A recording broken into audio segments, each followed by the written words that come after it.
Visage bien connu des Français pour avoir animé Perdu de vue sur TF1, Jacques Pradel a accordé un entretien à France Dimanche, dans lequel il livre sa théorie concernant la mort du petit Émile Soleil, disparu le 8 juillet 2023 dans le village du Haut-Vernay. Saura-t-on un jour ce qui est véritablement arrivé au petit Émile Soleil ? L'affaire a en tout cas pris un nouveau tournant le 30 mars dernier, lorsqu'une randonneuse a retrouvé une partie de ses ossements, à 2 km de la résidence secondaire de ses grands-parents maternels. Si est-il là-bas, dans le petit du village du Haut-Vernay, situé dans les Alpes de Haute-Provence, que le petit garçon de 2 ans avait disparu l'été dernier, le 8 juillet 2023. Alors que des battues avaient été menées pendant plusieurs jours, suscitant une mobilisation sans précédent dans la région, aucune trace de l'enfant, fils de Colomban et Marie Soleil, n'avait été retrouvée. D'où la stupeur générale à la découverte d'une partie de ses ossements, si près du lieu où il avait été vu pour la dernière fois. Quelques jours plus tard, des vêtements de l'enfant ont également été retrouvés grâce à de nouvelles recherches effectuées par les forces de l'ordre. Cela pose une question majeure, les ossements ont-ils été placés a posteriori ou ont-ils échappé à la vigilance des chercheurs 9 mois plus tôt ?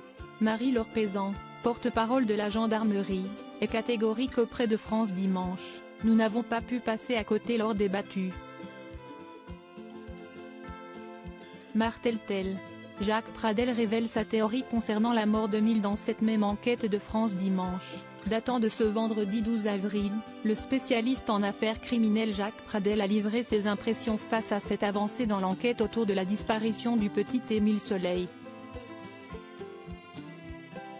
Connu des Français pour avoir animé de nombreuses émissions de faits divers, dont Perdu de vue et Témoin numéro 1 sur TF1 ou encore L'heure du crime sur RTL, il s'est penché sur de nombreux dossiers médiatiques au cours de sa carrière. Et d'après lui, certaines théories seraient plus plausibles que d'autres concernant la mort d'Émile.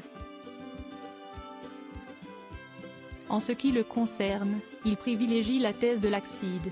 Imaginons que l'enfant soit tombé dans le ruisseau avoisinant le lieu où sa dépouille a été découverte et qu'il soit resté longtemps immergé sous l'eau, voilà qui pourrait expliquer pourquoi les chiens n'ont pas pu flairer sa trace et que les caméras thermiques n'aient pas été en mesure de détecter sa dépouille, avance Jacques Pradel auprès de France Dimanche, avant de conclure, et ensuite, que ces ossements aient pu être retrouvés dispersés, à cause des pluies ou des animaux sauvages.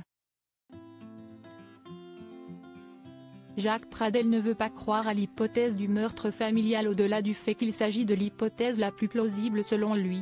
Il précise que les ossements du petit Émile n'ont révélé aucune trace de violence. Jacques Pradel veut croire que cette tragique disparition ne serait que le résultat d'un banal accident. Avant tout pour la famille du petit garçon, pointé du doigt par certains sur les réseaux sociaux. Sans compter sur les autres théories macabres qui circulent.